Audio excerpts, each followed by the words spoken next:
Welcome to the 186th episode of the Video Games podcast, where we talk about any game at all, including new stuff, old stuff, and anything in between.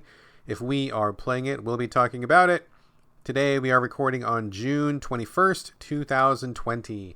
My name is Brad Galloway. I am the editor of GameCritics.com, and 50% of this here show with me is my co-host and the guy who's got a sparkle in his eye, Carlos Rodella. Well, hello. I'm sparkling right at you. How are you doing? Doing good. I like your sparkle today. It kind of looks like you're an anime character where they got those like little stars right in the pupils. It's pretty neat. How do you do that? I was going for that look. I'm glad you noticed. It's a lot of time and effort. You got to do some training. It's sparkle training.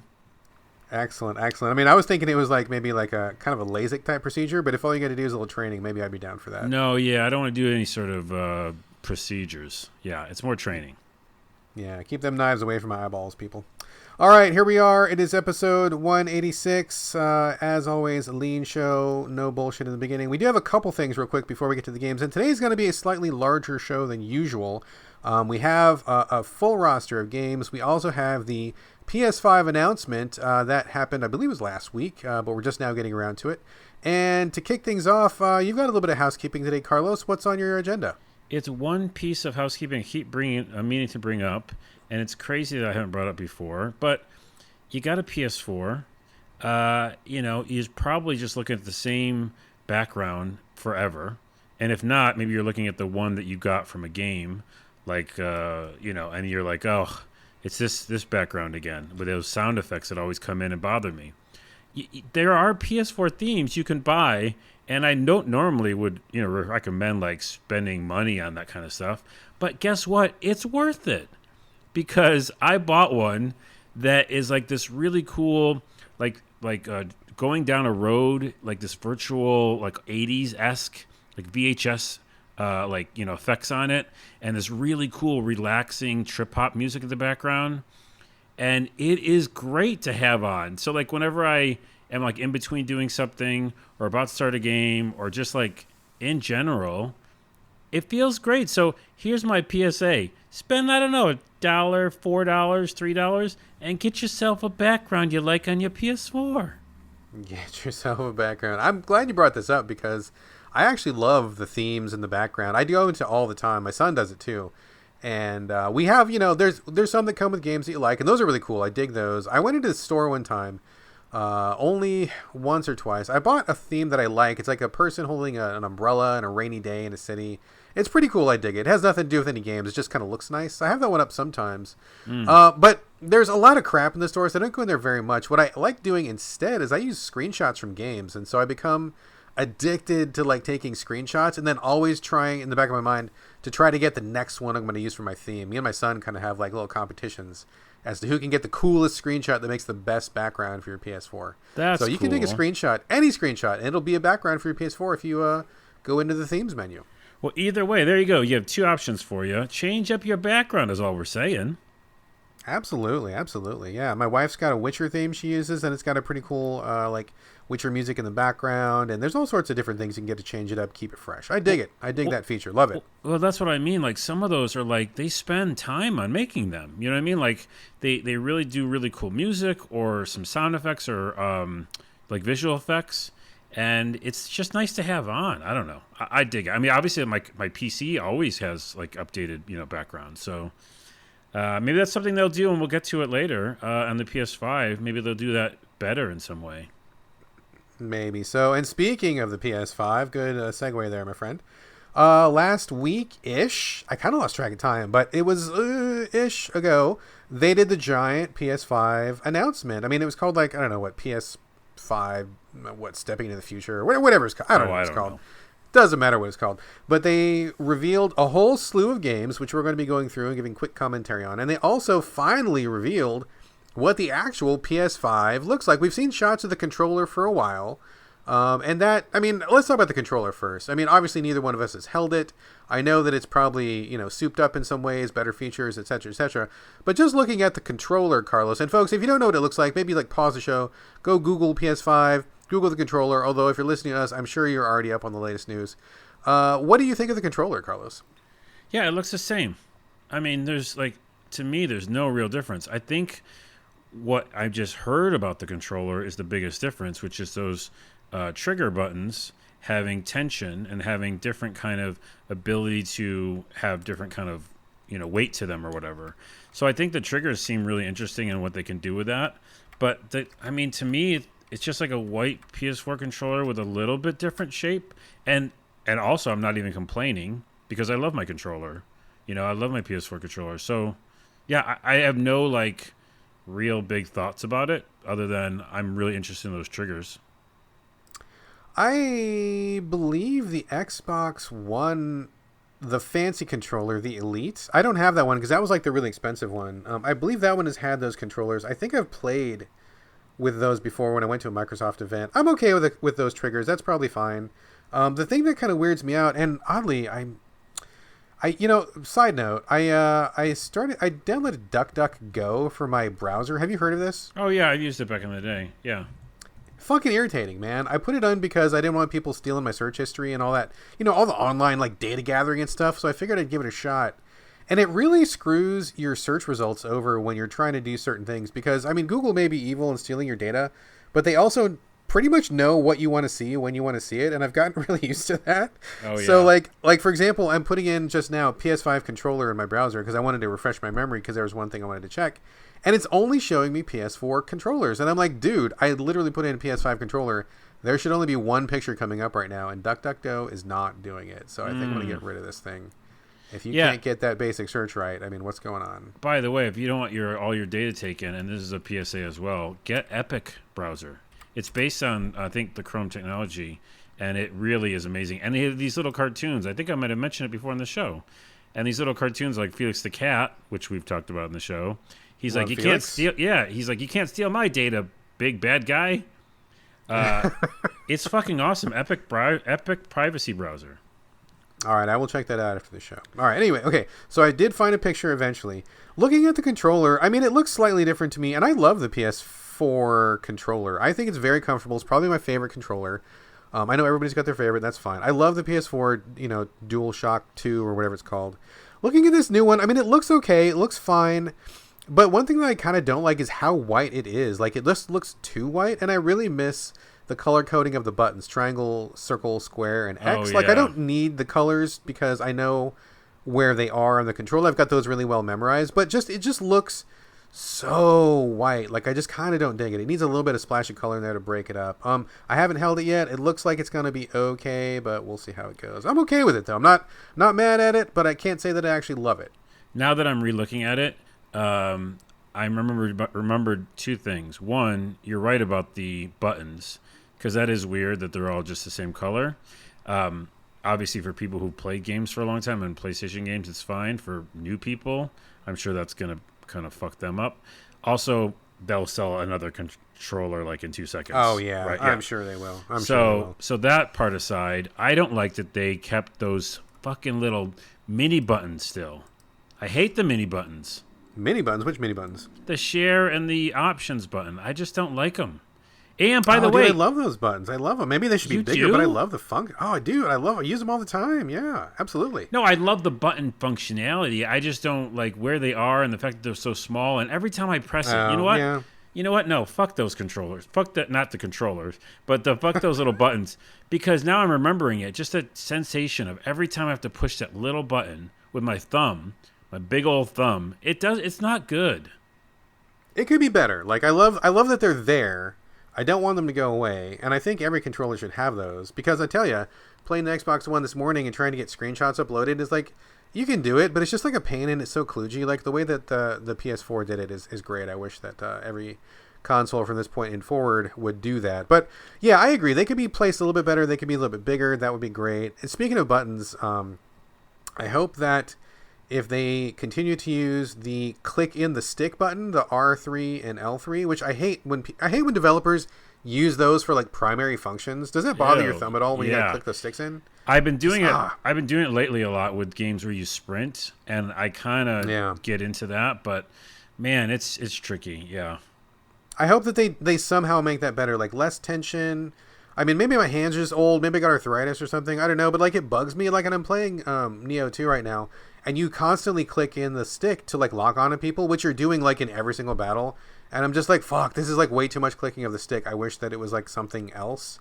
So hopefully the new controller will make that function a little bit easier, but we'll see. Also, Okay, by the way, those little buttons, real quick, before we leave those little buttons. Yeah. They don't have names on them anymore. They're just like line. Are they just blank? Line. They're like little lines. Oh, they are. That's weird. They have new symbology on that thing. Okay, I didn't even notice that till you said it. That's true. It doesn't say options and share or whatever. It just has 3 vertical lines and 3 horizontal You just lines. You know what this is. Okay, I guess I do, but... All right, so that's the controller. Let's talk about the console itself. I mean, I don't know what your initial impressions were, but I looked at it and I was just like, oh man, that's like, it looks very, like a vase, like a piece of art, kind of artistic. It's got the weird fins at the top. I gotta be honest with you, dude. I feel like maybe I don't love the look of it so much. What do you think? Yeah, I'm like, I have 2 sides of me. One side goes like the presentation. It felt very like weird and abstract, and some people said Lynchian, and just kind of like, which by the way is a compliment in my book. I love David Lynch, but same. I think that's a good thing too. Yeah, I think part of me goes like, wow, that's so cool and weird, and I like cool and weird. The other part of me is like, but really though, because the funny thing is I don't want to look at it. I don't care what it really looks like. I just want to like see how strong it is and what compatibility it has and how awesome of a system it is. So I probably will just put it on the side and maybe not like look at its fins. I think I'm not want to look at its fins. Like you said, the way they stick out there at the top, I don't like it. So I'd probably put it on its side and be done with that. I would have liked a different look, actually. I think to be honest. It looks like a little bit too attention getting. And I know some people are like, oh, they're making a statement. They want it to look nice in your house and stuff. I mean, okay, I guess. But so I guess a couple things. Number one, it's just the fins really bug me out. It seems like they're taking up space that it doesn't need to take up. And I don't know if you've seen it, but if you look at pictures comparing the size online, it's actually pretty large. Like the PS5 is pretty big, which I'm a little bit concerned about because I already have consoles that don't fit into my entertainment center. Like the Xbox One, the OG Xbox One, does not fit in my entertainment center. So I've had it just like on the fucking floor in front of my entertainment center this whole time because it's too big. I don't want things that are too big. And this raises the question because the real shocker for me is that they're going to release 2 models. There's going to be the digital only, and then there's going to be the one backwards compatible that has the disc drive. The disc drive looks like it's just stuck onto the side. It looks very awkward and unbalanced. So, like, if you're talking about aesthetics, the way that they stuck the disc drive on there looks awful. But on top of that, I'm planning on getting the disc drive one because I like physical. I have a bunch of discs. I have a feeling I'm probably going to want to play some of my older games. I want the disc drive, right? So, whenever people do a vertical disc drive, it always fucks up. Like, there's always damage to the machine. It scratches the discs. There hasn't been a single console so far that when you put it vertical, the discs function was okay. Like, there's always a problem. So I always want to put it horizontal, which is how discs are meant to be worked. But I've heard that this PS5 is so tall and so vertical because it is designed like a chimney to funnel heat upwards because it's going to be very hot in there. So if you turn it on its side, whether it's the digital or the disc drive, I'm hearing that there may be heat concerns. And we all know that when a first generation of console comes out, there's always problems. And if you don't want to get it too hot right away, like we don't want to do the whole red ring debacle again, or do what we don't want to send your consoles in as soon as you get one, right? So I'm a little bit concerned. Well, let me tell you, here's how I'm going to work it. I already know already, okay? Me personally. And so if you're listening, tell me if this is what you're going to do. I'm going to get the digital only because that's just what I do. I don't care about the past. I'm all about the future, baby. Let's move. Let's move to the future. Carlo's looking forward. All right. I'm looking forward. I literally have no interest in a disc drive, and I don't even have any interest in playing my old games. If there's available on a digital service, cool. If not, I'm fine. Let me keep going. I want to see the new games. And so PS5 digital version on its side on my table that my TV's on, which has no other systems on it besides my Switch Lite.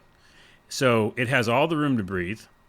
It's not enclosed in anything. It's just going to sit where my PS4 is right now, but my PS4 is getting the fuck out of here.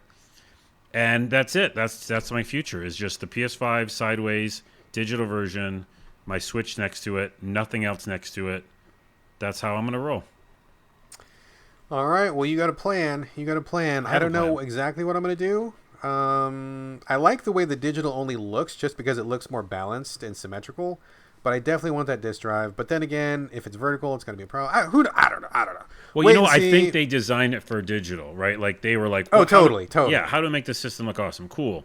Oh, by the way, some people really still want that drive, which is a lot of people. So we have to make that Yeah, too. and I think they want you to get the digital one because the one with the disc looks lame. But fuck them, I'm gonna get the one with the disc anyway. So. All right, so there's the consoles. We'll wait and see on that. I'm definitely gonna get one for sure. That's not even a question. I assume you are also. Oh yeah, and by the way, price. They didn't say the price. Nah, no price. I know. I think. I thought I said I know, but I don't know. I think it's $5.99. I think that's too much. I think that it is history too has much. proven. I think history has proven that $3.99 is as high as most consumers want to go. And I think that if they buck that trend, I think, especially this year, bro, especially this year. That's true, though. We've got like 40% unemployment in America. If you got your Trump stimulus check, which actually me and my wife never got ours, if you get your Trump stimulus, that's long gone. A lot of people can't afford their food and medicine and bills. This is a bad year for a lot of people in terms of money. Real bad year. Probably one of the worst years ever. And if Sony thinks they're going to come in with something that's above the normal price point, that's going to be a no-go. And I'm very concerned about how they're going to launch in general because like a lot of people just don't got money right now. It is at holiday though. Maybe something happens where I know we don't want to talk about the real world too much, but if people are still dealing with coronavirus and maybe it's chilled out in some capacity by the holidays. I don't know. All I know is this also reminded me that is whack that everybody got one check. Everybody That got is the one biggest stimulus bullshit check. ever. Fucking complete. Yeah, let's get political for 1 second. I'm sorry. That doesn't even pay one mortgage rent on my house. And not only the fact of that, I didn't even get it. My wife didn't get hers. And even if you have a cheaper rent or a cheaper mortgage, I live in Seattle, of course. The prices are higher up here, just like you. But you've got a family, you've got kids, groceries goes fast, you got to pay for gas, like whatever you had to pay for, you got to buy masks and sanitizer and stuff. I mean, that $1,200, give me a fucking break. What a joke. And the Republicans thought that was going to, did you see that they thought that was going to carry us for 5 months? 5 months. When they passed that bill, they're like, well, this is going to be 5 months. Maybe we're giving them too much money. And I'm like, motherfucker, you guys are so out of touch. So, okay. Getting angry. Let's move topics because I'm just going to rant for like an hour. No, it's okay. I'll get us back on track and say that I think that $3.99, $4.99 is all doable. I think the system itself probably is a fucking expensive system, and obviously they're taking a loss. And I also think that maybe it's so tall because there's a lot of hardware inside it. I'm not sure, but I will say. They might compromise at $4.99, but I feel like they'll just be like, if you can't afford it now because of the bullshit going on, you just can't afford it now. I think they might say that because how much of a loss can they take? I agree. I think you're right, and honestly, this is if you look at history again, the consoles always flip flop, right? Whichever one does good in one generation, they inevitably shoot themselves in the foot the next generation, and the next one takes over. So this generation, the Xbox One completely shot themselves in the foot, fucked it up, and they ruined the lead that they had built up with the 360 because that was the undisputed leader of that generation. Yeah.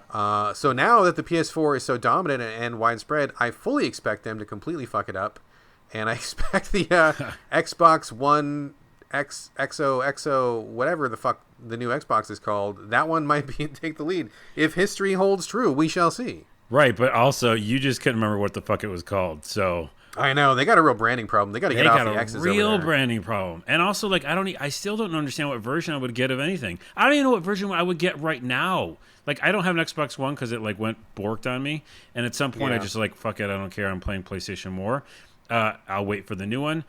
Even if I went out today and wanted to get Xbox One S, Xbox One X, I don't even know which one I would get today. Yeah, dude, they got to really clean that up. Whoever's in marketing, they need to fucking fire them because they just can't get off of that same very confusing. Everything is in the same pocket and it's just really, really just annoying. So, yeah. Anyway, I agree with you. I think Sony's going to ask for a lot. I think this is a real fucking bad year to launch a console. Not only because of economic reasons, but in America, I mean, not to get political again, but this November is going to be a shit show no matter what happens, and I feel like we're in for a very rough ride ahead of us. So this may not be the best year to launch a console, but I guess they're going to do it, so we shall see. Yeah, and I'm going to make it work somehow because I need that PS5. Man, we're all going to need like a PS5 to escape from the bullshit coming. So, I mean, I'm going to try to get one too, but who knows? Who knows? Who knows? All right, let's talk about the games. There's a lot of games. So here's what's going down, folks. I wrote a list of all the games they showed during the show. I actually watched the presentation. I was at home, shocker, and my wife was there. My son was there. We all decided to make some popcorn. We watched the show together. It was a good time. We will go through the list of games. Carlos, if you have a feeling or a thought about a game that I read off, please say it.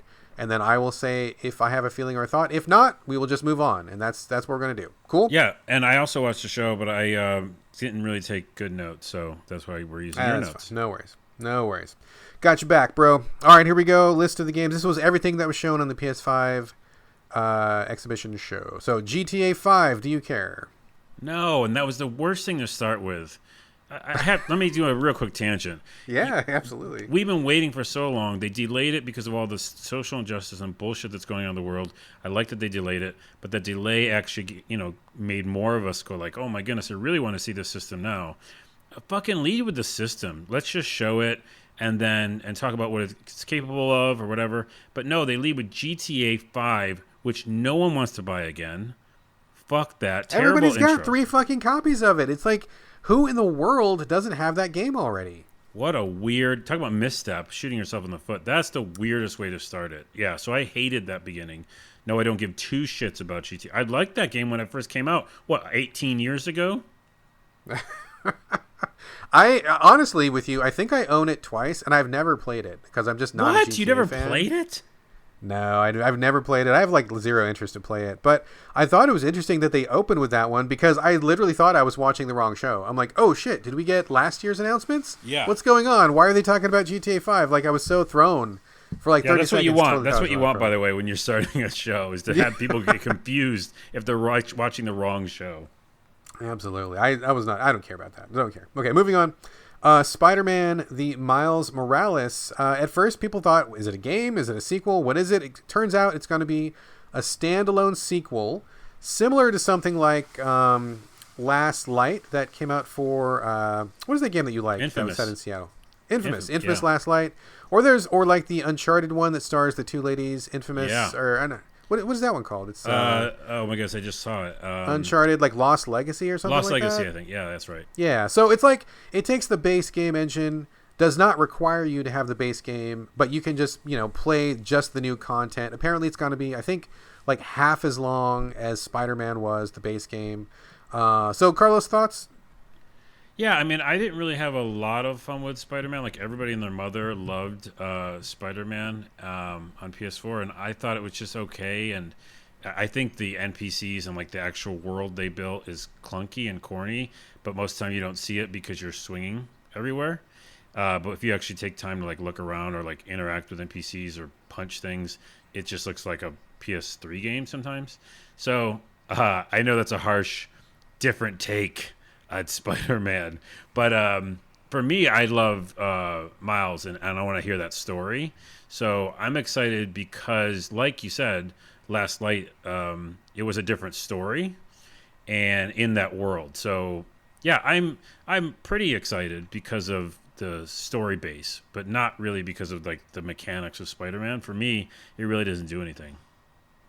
100% agree. I like Miles Morales. I read some of his comics and I was a fan. I mean, who doesn't like Into the Spider-Verse? That was like the best movie. Like, oh, yeah. Bar none, the best movie the year it came out.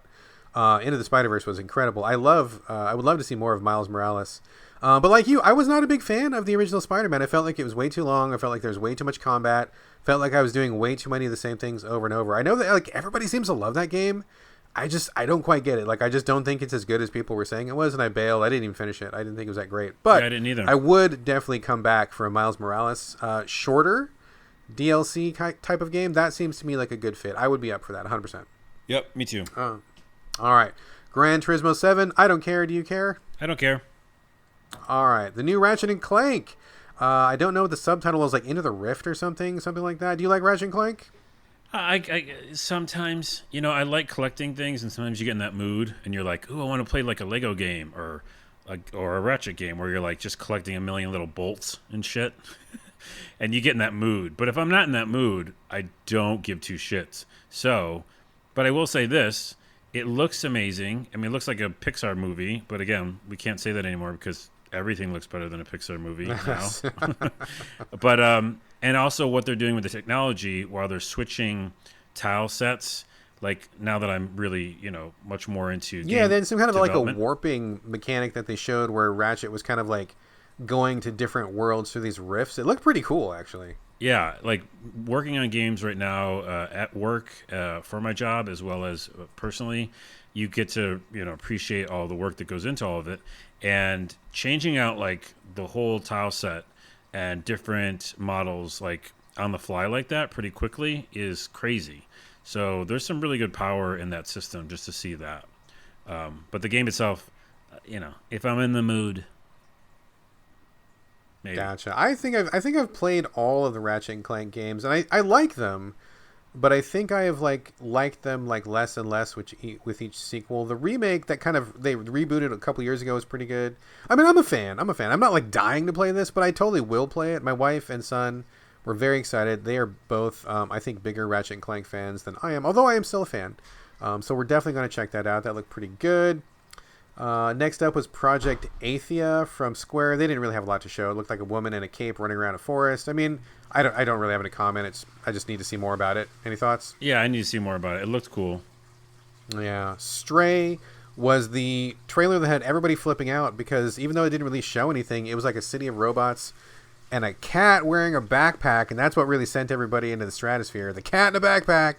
It's a cat, and he's got a backpack. Oh my god! Oh my god! I just, I mean, who knows what he's even about, right? I don't even know. Game of the show for me. Game of the show for me. I'm not joking. I have a Stray. We were talking about back wallpapers. I have a Stray wallpaper right now on my PC. Do you really? Yeah, I really do. Oh my god! I am. Watch, it's gonna be a fucking match 3 free to play, dude. You watch what happens. No, it's the world. I love cats. I love being a cat in video games. Remember, I played all the cat games on this podcast. I played Catlandia. I played Catlandia. That's true. You've got a long cat history. I have a cat video game history. So I am so in. Also because it looked beautiful and a world of robots and the backpack, and forget about it. This is my. I want this like as a launch game. All right. Well, okay. We shall see. Next up was Returnal. This was about a lady who dies, and every time she gets resurrected, she looks like an astronaut or something. Every time she gets resurrected, the world she's in is like slightly more crazy and psychotic. And I forget who is behind this game. It's actually somebody that I like. Again, not a lot to go on, but I'm kind of down with that concept. Seems like something that's up my alley. Thoughts? Yeah, I like the idea of what's that movie with Tom Cruise in it? Oh yeah, where he's like he's reliving the battle. Yeah, and it had like stuff. Emily Blunt. Was that Emily Blunt that was in it too? That's right. Yep. Yeah. Whatever that movie what that is, movie's called. Is fucking time traveling great, Tom Cruise. What it was that? good. Yeah, it was pretty good. Yeah. Yeah, and so that reminded me of this game. So I like things like that. So yes. Yes, I think we were both a yes on that. Yep. Next was Sackboy. I have never liked Little Big Planet ever because I don't think it plays very well with the multiple fields of depth on a 2D plane just has never worked for me ever. So taking it to full 3D makes more sense. I'm not the biggest Sackboy fan, but it looks like something that I would play on a weekend for funsies with my family. What about you? No, I never liked Little Big Planet games. I like Media Molecule. I like Dreams. I like what they're doing with that. I think they're awesome people, but I do not care about this game. All right, fair enough. Destruction All-Stars was like a destruction derby with weird sci-fi cars that if your car got blown up, then you could get out of your car and run around and punch the other cars. It looked to me like really generic and kind of lame, and I was not excited by this one at all. What about you? Yeah, and this game, I think I tweeted this. You ghost ride the whip? Is that what happens? I do. Because ghost riding the whip, if you're not familiar, is when you go outside of your car while it's still driving, while it's still going and moving. And you're I don't know, dancing or being cool, and then you get back in your car, or maybe you get on top of your car. There's a lot of ways. It sounds like an Instagram challenge, is what that sounds like. Well, it's already happened. You Google "Ghost Ride the Whip," you'll see real dumb videos.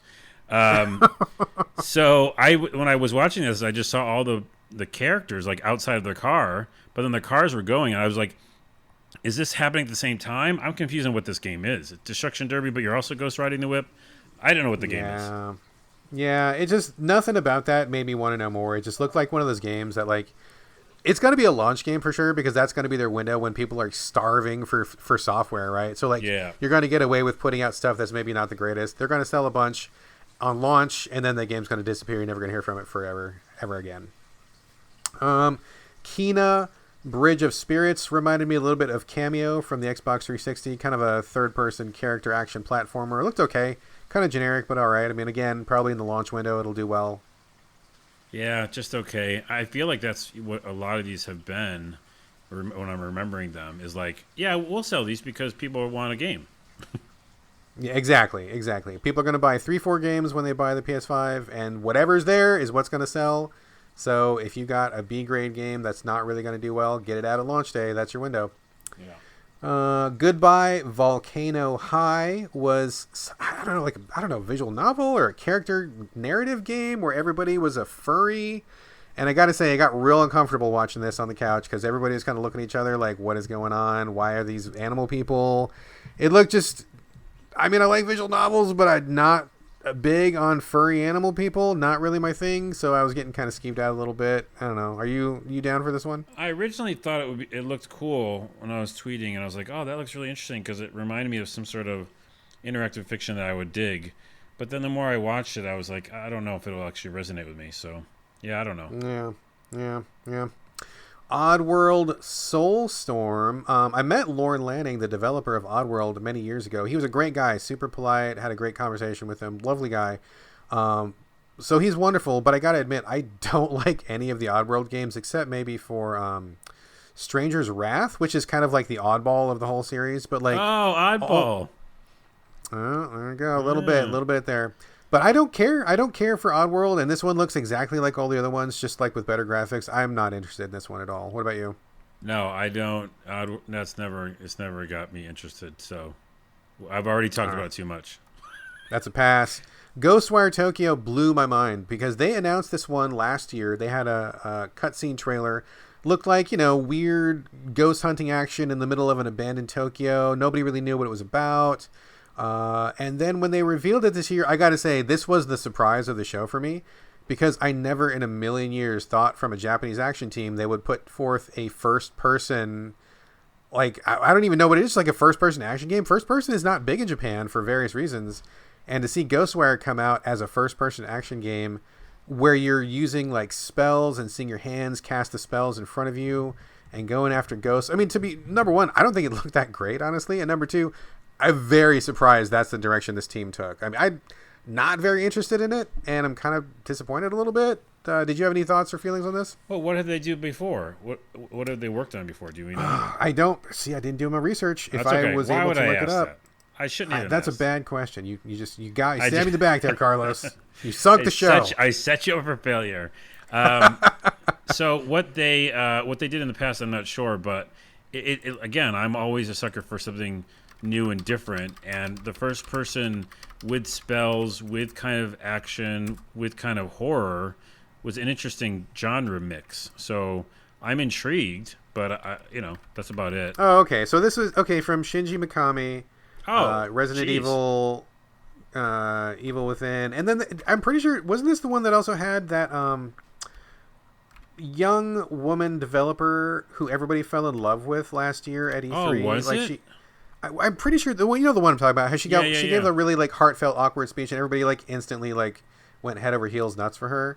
I think she's also working on this too. So I mean, from Shinji Mikami, that is really Nakamura. That's what her name is. Ikumi Nakamura. That's the woman that everybody loves. So those two people, I would never have thought of a first-person game. That just is weird to me. I don't know what's going on there. Some pretty good pedigree though, so I'm gonna check it out. Yeah, for sure. Let's see. Jet the Far Shore looked very much kind of like a No Man's Sky, but like with other stuff going on. So I'm interested in that one, although I need more details. Interested? Meh. Move on. Meh. After that was Godfall from Gearbox. It looked like a bunch of generic dudes in armor doing some generic fighting. I think I fell asleep in that trailer. It was really boring. Yeah, most people are hating on this, but for some reason, because I'm so focused on Melee games right now, I think the Melee looks really fun, and it's third person, I believe. So I'm in. Tentative for me. I mean, if it turns out to be great, wonderful, but like I don't have a lot of faith in Gearbox, and it just looks so bland. Like a bunch of really generic suits of armor walking around. It just didn't look cool to me. But It does, and I can't like defend it, but at the same time, I'm so hungry for Melee games. So that's all I'm saying. I hear it. All right. Next up was Solar Ash. I'm kind of blanking on what this was. I think that I liked the trailer of it. It's from the same people that did Hyperlight Drifter, I believe. So I'm interested in that respect. I don't recall. I should have watched the trailer before the show. Any thoughts on that? Do you remember it? No, it looks cool. That's all. All right. Hitman 3, instant day one purchase. I'm down. Give me all the Hitman 3. I'm in, 100%. I'm in. Yeah, not as much as you, but I like Hitman. Excellent. Astro's Playroom. I never played the first Astro game, which was on PSVR exclusively, but everybody I talked to said that game was amazing and probably the best game on PSVR. I believe them, but I just don't have a PSVR, and I'm probably not going to buy one anytime soon. Did you play the first Astro game, and what do you think of this one? Oh, this is the one with the little robots, right? Yeah, exactly. The white little robots. Yeah, I'd get it out of here. You didn't like? Did you play that on PSVR? No, and I wouldn't. No. Why are we talking about this? I heard it's the best game. You didn't try it? You're like Mr. VR, dude. I feel like Larry David right now. Why are we even talking about these little robots? Like, really? We're talking about little robots? I'm surprised. I thought you would have played this one. I thought you liked it. I like VR, but what I'm going to play with some little robots? Like, hey, and I also like robots. But what are you going to play with these little robots? I don't know. This bothers me for some reason. I get like a visceral reaction when I see that little guy. Wow. Yeah, I don't know what's wrong. I just don't want those, and I don't want I don't want a PS5 that comes with it, like some sort of like VR and the robot. I don't want it. Okay, that is a very strong reaction. Did not anticipate that. Nothing but surprises here on So Video Games. Next up is Little Devil Inside. I think this is a terrible title. It's a dumb title. I don't like this title at all. But the game actually looked pretty badass. It looked like a I don't know, kind of a cartoonish Monster Hunter. I'm definitely in the Monster Hunter vein. It's been a while since I played a good one. And the graphics just really looked very sharp, like very like animated, smooth, cartoony, good sense of style. The developers ran into a little trouble because some of the characters in that trailer, some people felt like were tribal stereotypes. Yeah. And so people kind of hit them back right afterwards. And to the developers' credit, they apologized and said they were going to immediately change those characters. They said no harm done, or no harm intended is what I should say. So good on them for that and not doubling down. But it looks very cool. The action looked very cool. I'm very, very excited for this one. I just wish they would change the title because I think the title is completely fucking stupid. Yeah, I don't like the title, and I love the game. It's like another one of my like little asterisks next to it. Really beautiful, really funny and interesting. And I mean, man, I want to play that day one. That would be a great launch title for me. I love the adventure. I love the little combat. It just looks great. The characters look amazing. It looks really good. It just needs a better title. It looks so strong. That is like a total mismatch with title and content. But anyway, that's going to be like a day one purchase for me for sure. NBA 2K21. I don't care. Do you care? I don't care. I called that game. What is it? The Super Sweat game. Something like. Was everybody sweating that trailer? I kind of I fast forwarded through it. I think. Yeah, it's like look more sweat. Cool. Next. That sweat is so realistic, bro. Bro, did you see it though, bro? Bro, did you see it drip, see that bro? sweat, bro? Oh my god, bro. Bro, oh my god. Dude, it was like more than one sweat. It was like a lot of sweat. It was multiple sweats. It was very realistic. Bug Snacks from the makers of Octodad. I wasn't too excited about this, and then when I heard it was from the Octodad people, I was back in because I think Octodad is genius. This is one where you eat food on an island. It kind of looks like Cloudy with a Chance of Meatballs, if anybody has seen that movie, where like food falls down from the sky and the food is like alive at some point. So you eat the food and then you kind of become the food, I guess. Like it's really kind of not clear exactly what you're doing. I'll definitely check it out, but it's not like I'm dying for it. It's not going to be a day one purchase, but people are excited about it. I got to tell you my honest truth here, and this is going to be no offense to the developers. They might not be listening. In the beginning, when the trailer started, I thought it was like a joke, like it was like we were getting trolled or something. I was like, I thought it was a joke. I didn't think it was like a real game. I was like, what is this? This is like an interlude to like a big mech gonna come by and smash all the little animals. Yeah, I totally agree with you. I kind of thought the same thing too. Yeah, and I was like, and they were like bug snacks, and I'm like, really? Is this a commercial for another game where this is a TV show inside a game? And then, like you said, I saw this Octodad people, and I'm like, I'm in because I love Octodad. And then also like, yeah, you eat the people, but you don't want to eat the people because they're little creatures. But then somehow you eat them and they become the people. And very confusing, very weird. I will suggest this though. Everybody listening to this moment and Bug Snacks, you're interested, you're confused because this is the first time you're hearing about it. Go to Twitter or Google and look for Bug Snacks versus 5-year-old. And what it is like a little kid like watching the trailer and just talking about it. And it's hilarious. Okay. All right, we'll check that out. Check that out if you haven't seen it. I haven't seen it. I'll have to look it up after the show here. So after that came the Demon Souls remake, long rumored. It's originally created by FromSoft and going to be remade by Bluepoint, who are currently some of the wonderkind when it comes to doing remakes. They did Shadow of the Colossus. They've done a lot of other remakes recently, a lot of port work, and their work is real solid. They're talking about doing Demon Souls not just as a straight remaster, but as a rebuilding it from the ground up, like refining some of the systems that didn't quite work the first time around, fixing some of the rough spots, big overhaul on the graphics and visuals, the color schemes. I know I'm more of the Souls guy than you are. What do you think of this? Any interest? Not at all? Next. As for me, Demon Souls, I think, honestly, it may very well be the best Souls game out of all of them. I think it's got the best story for sure.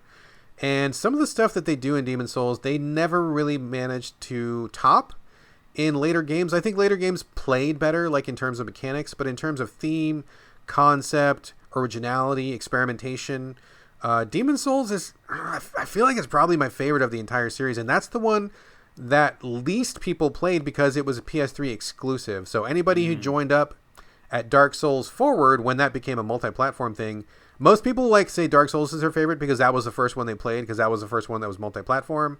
But for me, Demon Souls is the real shit, and I'm very curious to see what they do. I'm not dying to go back to it because I've already played it 3 or 4 times, back in the day. So I feel like I'm good, but at the same time, I am curious what they've done with it. And my wife has never played it. I think it's the only Souls game she's never finished.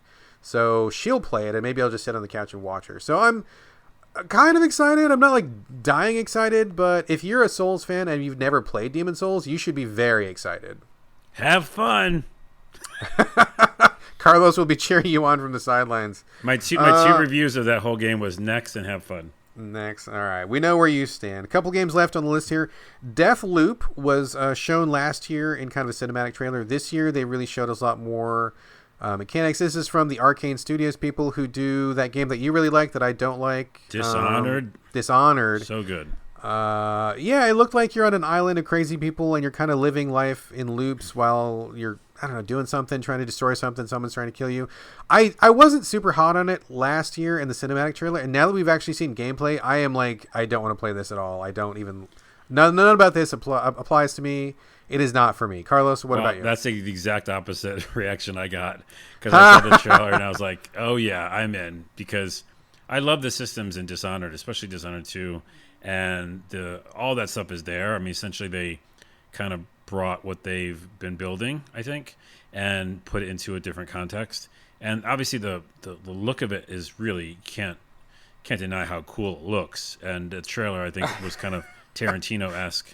What you can. That's funny because I didn't like anything about it. I didn't like the way it looked. I didn't like the premise. I was like, this is just 100% not for me. I mean, if you like it, cool. I'm sure it's going to be a big hit because people really like...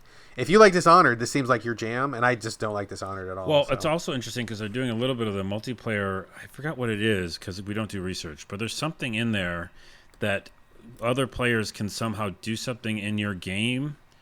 Oh, I didn't catch on to that. Okay. Yeah, I did a miniature amount of research right after it because I was interested in it. So we'll get back to it on what that is, but yeah, I'm in because I like these guys. I like all the worlds they build, and I like the style. Carlos is in. I'm out. Next was Resident Evil 8, The Village. Looked cool, looked gray, looked grimy, scary. I didn't play Resident Evil 7 because I was too scared of it. I don't know that I will play this one because I just don't like scary games anymore. But it looked, I'm sure it's going to be good. I mean, what about you, Carlos? Yeah, I like how at the beginning we didn't know it was Resident Evil. You're just like, what is this really cool, weird, dark game that looks good? And yeah, I think the last couple episodes I was asking for Resident Evil 8 instead of another remake because I'm tired of them going back. So yeah, I'll play it. I played 7. I liked it. I had problems with some of its bosses, but in general, it's interesting enough. Again, I should say this. There's only one more game left, right? Two more. Okay. But so far, nothing's knocked my socks off. Like, there is no, like, system seller here. I know I'm jumping ahead, probably. But, you know what I mean? Like, we've talked for a long time on this podcast. And I'm like, I'm excited about the cat with the backpack. You know what I mean? Like, that's your high point so far is the cat with the backpack? Yeah, I mean, like, I can't think of another one that we're like, I mean, like Little Devil Inside or whatever, Little Evil Inside.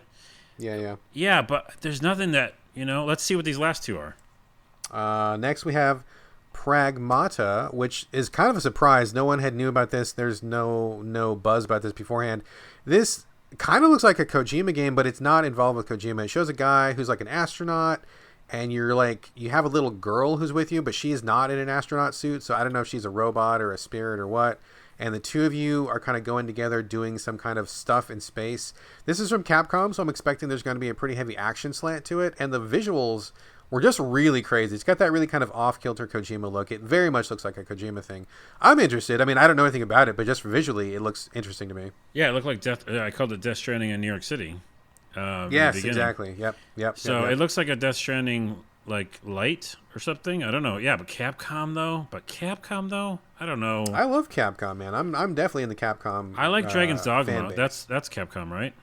Yep. That is absolutely Capcom. So there's games I like, but I'm not, and that's Resident Evil, right? Yeah. So, but yep. I'm still not the biggest fan. The arcadiness, I feel like, never gets off of their brand. I don't know what there is, but there's something to that, in my opinion.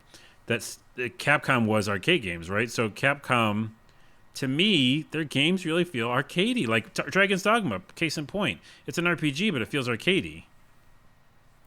I like them a lot. They're probably my favorite publisher out of everybody. What? I really like their style. Yeah, for sure. I dig their stuff a lot. I'm a big Capcom fan. I don't like all their games, but I like most of what they do. A big reason is they put a lot of resources into art. They have some of the best artists in the field, like bar none. Like, their artists are fucking ridiculous. I own multiple like Capcom art books, and I'm just like blown away by how much they put into the art. I'm an art guy. If there's a good visual, I'm halfway in just with that. So I like most of their games. I don't like the Devil May Cry stuff very much. I like DMC, but not the rest. Those are the ones I like probably the least. But otherwise, I play basically all the Capcom games, and I basically like them all. So I'm definitely in the Capcom group of folks. So okay. We'll see. Final game was Horizon Forbidden West. The trailer looked really cool until I found out what it was, and then I immediately lost all interest, and I don't give a shit about this game. Wait, how is this? I learn new things about you every podcast. Because things that we both agree on or we totally disagree on. Horizon is one of my favorite games ever. It's so... Oh, God. It was so boring. It was so boring. I couldn't stand it. I thought it was so dull. Okay. In fact, again, opposite reaction. Not system seller, because I played Horizon, and this looks like more of Horizon, right? So, yes, I want more of it. But it's not like, whoa, look at the PS5, bro, Yeah. All right, so folks, that is the wrap up. Carlos, overall, based on what we've seen, I mean, you kind of already you tipped your hand a little bit, but you're not too impressed by this opening lineup, right? No, I'm not. I'm not impressed by anything really. It should, like, we've been talking for a while on this podcast just about PS5, and I'm not like at the end of it going like, Brad, I can't wait. Like, ooh, aren't you excited? No, I'm not really. Like, I don't want the same controller in some of the ways that we were going through it just now, realizing those little buttons are there, and it's kind of weird looking of where it doesn't really tell you what the buttons are. The system itself is big and clunky, and I don't really need it to be stylized. I'm just going to put it on the side anyways. And then the lineup. So for me, again, I'm going to buy it anyways. So they're lucky, right? They have someone who wants to play video games, but yeah, it's not like I'm not impressed by really much anything. That's fair. That's fair. I mean, I've seen definitely worse launch lineups. I'm gonna say that like out of the stuff that we talked about, there's probably 3 or 4 that I'm pretty interested in. Definitely interested in Little Devil Inside. Probably going to be in the Demon Souls thing. Pragmata looks pretty good. Hitman for sure.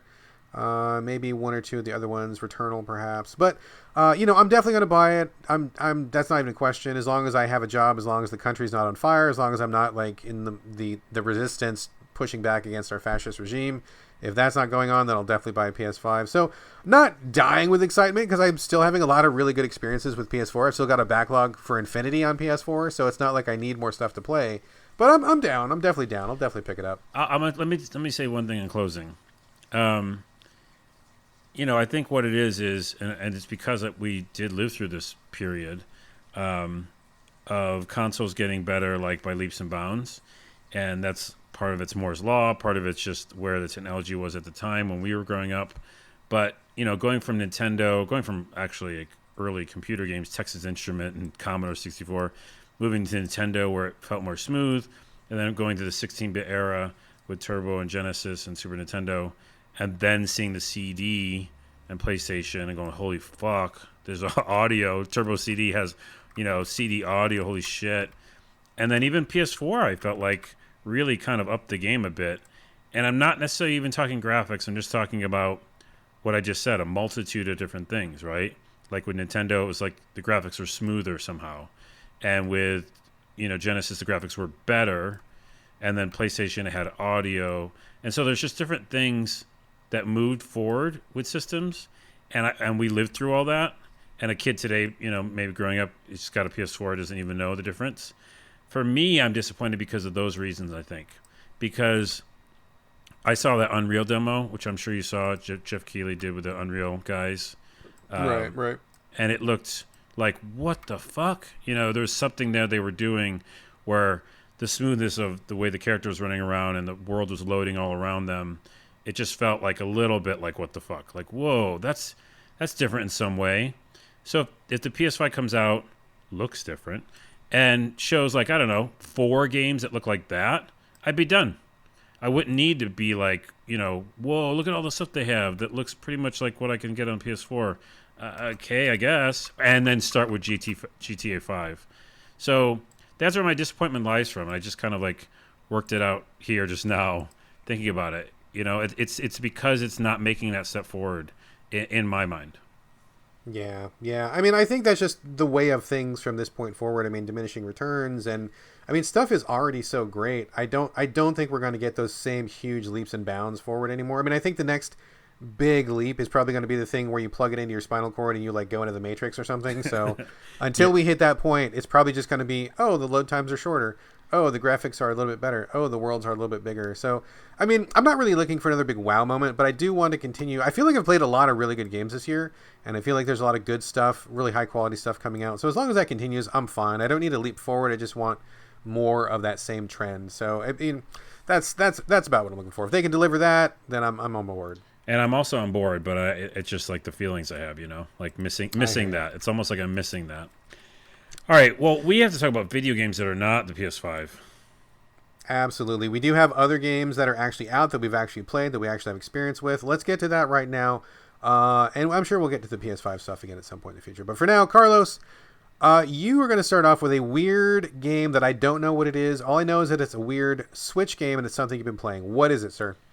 Yeah, I used to do these with Steam games, weird games that I'm playing that are cheap or free. This game's pretty cheap. And it's on Switch and Steam, and it's weird, and it's called, let me see if I can say it right, Hakoniwa Explorer Plus. Oh yeah, that just recently came out. I saw it in the eShop store. Yeah, I've been meaning, it's on my wish list on Steam for a while, and because it was on Switch, I was like, it's a couple dollars more. It's $12 on Steam. On Switch. And I was like, yeah, I'll get it because it's a good, mess around with an action RPG in bed. It's weird as fuck, and I'm gonna tell you some weirdness about it right now. It's I don't even know what this game is. So it's an action RPG with that look of like what's the look of like Final Fantasy Tactics It looks very much like that, like a 16-bit like RPG sort of look to it. But with those little blocks, like everything looks like blocks, almost that Minecraft look. Or there's another game slipping my mind right now, but that's Tactics Ogre, all that thing. Tactics Ogre, Final Fantasy Tactics, all those kinds. Yeah. So that kind of blocky look, right? And then your character's really small, and he wakes up, and in the beginning they actually ask you male, female, other, I think they say, which is kind of cool. And then they go, are you pretty experienced in games or not experienced at all? I think the last one was like, shut up. Or I don't want to tell you or something. They do a lot of really weird things in menus. And when you get into the game, based on what you say, by the way, you get like higher level. You start higher level or start lower level. Not really, I don't think, the enemies. It's more just like how you start. And then you wake up and in a little house, and they're like, yeah, get to it. You got to go, meet people and kill monsters, do the basic shit. And by the way, I love that they keep it real where like your weapons and your items, they're called, you get a shitty cape and a shitty club. Are you serious? It says that literally? It says shitty. And I'm like, yeah, keeping it real, I like it. That's funny. That's the beginning of the weird, dude. So when I leave the house, you can smash everything just like a Zelda, where you can like cut grass with your sword and smash barrels. But by smashing barrels, you actually get XP, which is cool. I was like, oh, neat. I can smash anything. And then at some point, this is called First Town. So it's very basic. Is this like turn-based, or how are you moving through the world? Oh, it's just action-based. Okay, little teeny character. Sometimes when you do action, the camera gets a little closer to you. I don't know why it decides to do that. It just does it sometimes. And you swing your sword. Let me say real quick, before it gets to the weird part of it, I don't like how when you swing your sword, it's all, how do I explain it? All the action of your melee takes place around your body. So it looks like you're just kind of spinning around to attack. So there's no like extension of your weapon, which I hate. That's like a Pokemon combat where like Pikachu shakes a little bit and then somebody across the screen takes a hit. Yeah, okay, maybe it's like that. It just feels like weird, and hopefully later when I get a better weapon, it'll extend out, and maybe it won't. But so basically, you have to be really close to things you want to hit. You know what I mean? Like right next to somebody. Right next to it. So it's weird. And then secondly, these are the only two things there's a couple things I don't like, but he slides a lot. So he's like a very slippery kind of character. He slides on the ground a lot. So that's weird. So those two things aside, why I'll probably keep playing it is because of the fucking weirdness in this game. So the first person you talk to give you a quest, she's an old lady. She says, go and fight these monsters over on First Bridge, because you're in First Town. And you got to do it because these monsters are melting like a girl's clothes off. Oh no! And I go, oh no! What have I purchased? What have I purchased? And then she goes, and the boys are getting really excited about that. But you have to do it because then my clothes could come off, and no one wants to see an old lady's clothes come off. Oh dear! And I go, oh dear, I don't know what I've gotten. And then at some point, I'm like asking people in the town, like just talking to them. And you have to like bump up against them to talk to them. So not the button, but actually bump up against them. Oh, and so I bumped up against one person. He goes, hey, you're heavy. Stop standing on my head. I was like, what? And then one guy told me to get off his lawn. I bumped into a cat, and the cat said, stop it. I have a sensitive tail. I was like, am I missing something in translation? What game did I buy? And at some point, there was somebody, I haven't left the First Town, by the way. I'm just bumping these people, and I bumped into this person, and he told me a quest thing, and I missed it. I missed it. And so I bumped into him again to get it again, like hear what the quest was. And he goes, hey, you just touched my ass. And I go, what? No, say the quest thing again. Tell me the quest thing again. So I bumped him again. He goes, you touched my ass again.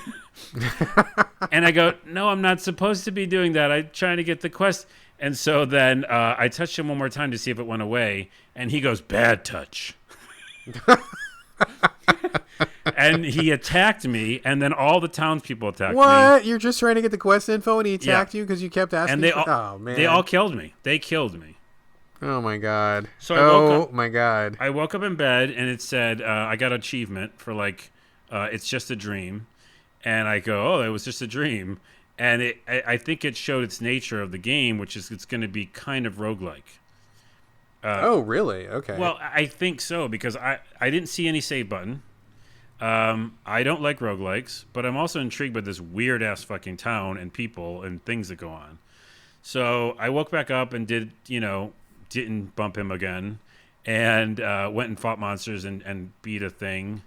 And, I guess it's okay. It just feels like it's going to be borderline, frisky business. Because I heard some of the bosses are just... Oh, I hear all the bosses are just women. Like different type of either monster women or regular women. I think all the bosses are just women, which is interesting as well. But I don't know what to think about this game. It is weird. That sounds completely bizarre. I took a quick look at it in the eShop. I didn't buy it, but I'm like, oh, I'm gonna favorite this, and I'll come back to it if it's on sale or something. It was weird enough that it caught my attention. I didn't realize how weird it was. Can you spell the name of that for us who maybe want to look it up in the eShop? Yeah, it's Hakoniwa Explorer Plus. I forgot to mention another weird thing. When you go to the overworld, you know how everyone has an overworld map?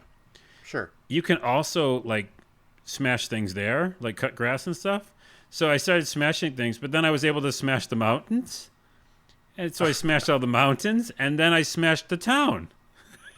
And it went away. The town just was gone? It was gone. Weird. So then I had to go to I had to go to the bridge that I was going to go to and fight the monsters. When I came back out of the bridge, the town was back. Oh, okay. So you didn't close off 47 quests because you destroyed the town or anything. I wish I would have. That's what this game feels like. You feel like, oh, I didn't think that was going to happen, and now it is happening. So, yeah. Bad Touch, by the way, one of my favorite moments in video game history. Because, their little eyes got all mad, too. You could see their eyes change. And they had these frowns, and they're like, bad touch. And all the villagers attacked me. Interesting. Okay, I'm going to give that one a second look. I kind of just glanced past it because it just looked interesting, but not so interesting. But now that we're talking about it, that's definitely got me interested. So I will check it out, and I'm sure we will talk about this Bad Touch again at some point. Moving on, I have been playing Moonlighter on the Switch. It came out a while ago.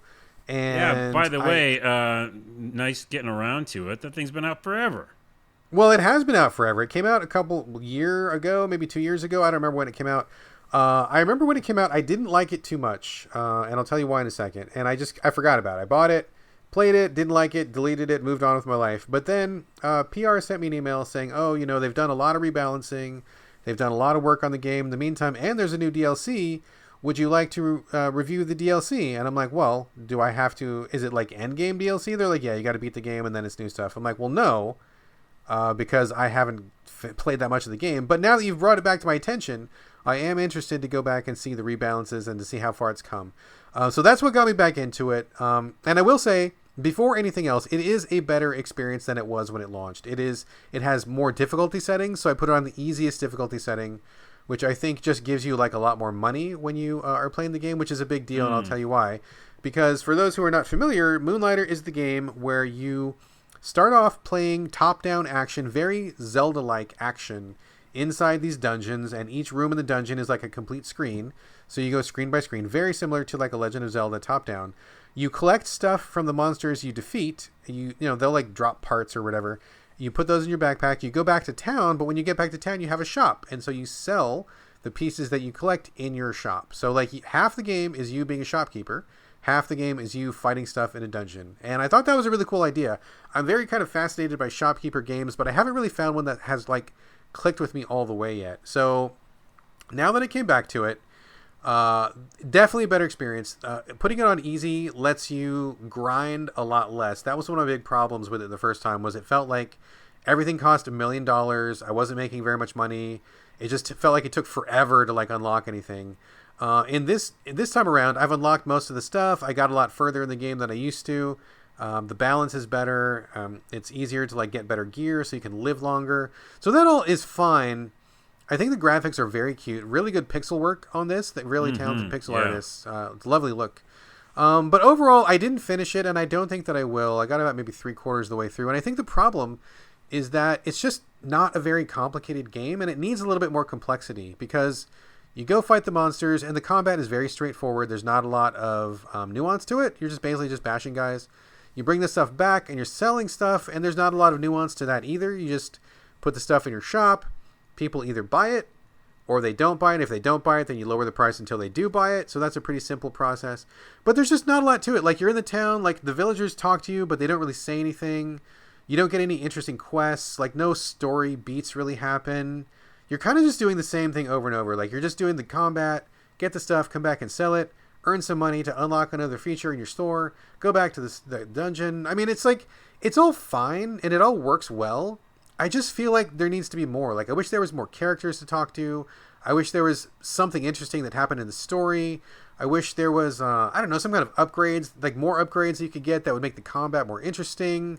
It's just very, very basic and very straightforward, and none of it's bad. But like after about halfway through, I just started feeling like I was doing the exact same thing over and over, and there just were no surprises, there were no twists. Let me ask and you I didn't something. really have. Yeah, go ahead. Did you ever compare prices with that other shopkeeper though? There is another shopkeeper in town, and my prices were like a lot lower than his prices. So I don't know if that has any factor or anything. Well, because that was part of the mini game or the meta game, I think, that I enjoyed, because I played this a while ago as well, and had some of the same thoughts you're thinking. I think that was something that kept me going a little longer, is because when you change your prices, he'll change his, and there's kind of like a competition there that goes on. Oh, interesting. That sounds interesting when you talk about it. But I completely ignored that guy even being in town. He was just like not even a factor. Like he didn't ruin my business. I didn't interact with his business. There was no real competition. He didn't come over and like, you know, be like, I'm going to run you out of business or anything. Like there was with a long mustache. Yeah, like he didn't twirl his mustache. Like there was nothing. Like he just showed up one day. He's like, oh, I've got another shop. We're rivals. I'm like, okay, cool. And then I just immediately forgot he was even in the game because nothing even happened with him. So it was like missed opportunity, right? Like there was stuff that could have happened that would make me more interested in the world and what's going on. And I just feel like it's like half a game. Like they got a real good start. I really like what's here, but it's just like not enough. It's like a sandwich where you have bread and you've got a slice of turkey and that's it. And it's a sandwich. And if you're hungry, it's fine. But you want some mayo on there. You want like maybe a piece of lettuce. You want a piece of cheese. You want a pickle. Like you want something else to make it nice and to be like a really well-rounded sandwich. And this is just like a dry turkey sandwich. Yeah, that's a very good analogy. And you got to get those pickles in there. But I would you gotta say, get pickles. You know, yeah, that's it. It's like there's systems there, but there's not a world. Because, like you said, if the guy came over and was like, well, look what you've done with your crystals, selling them for blah, blah, blah. Well, I'm going to do this. Or maybe, like, set your house on fire or shop on fire and get exactly. bill. Something that goes back and forth. Yeah, it's just like, go down to the dungeon, come back up, you know, adjust your prices. I did like that for a while, though, just watching people shop. So I think I'm with you in that I want, and still I'm waiting for the shopkeeper game that will win me over. Because there is something to that dynamic. That was my favorite part of the game, honestly. Like, I mean, the combat was okay, but like me just being in the shop and like watching people either think something was too expensive or maybe not expensive enough and kind of like adjusting the numbers, that was actually pretty entertaining. And I wish that they would kind of lean into that a little bit more and put a little bit more into that. But yeah, it's just like great systems, but like, you know, nobody says anything in town. It's not worth talking to anybody because there's no side quest. There's no point to it. There's, like you said, there's no world to it, which I think is really where it falls down. It's a good start, needs more. It's a cake without frosting, and it's fine on its own, but it's much better when you've got the topping and the candles and the little... And the pickles. And the pickles. And the pickles. So that is Moonlighter. I gotta say, it kept me busy for a while, but I don't really recommend it, and I ended up not finishing it. So I think that overall... it didn't get there for me. So there you go. Make of that of you will.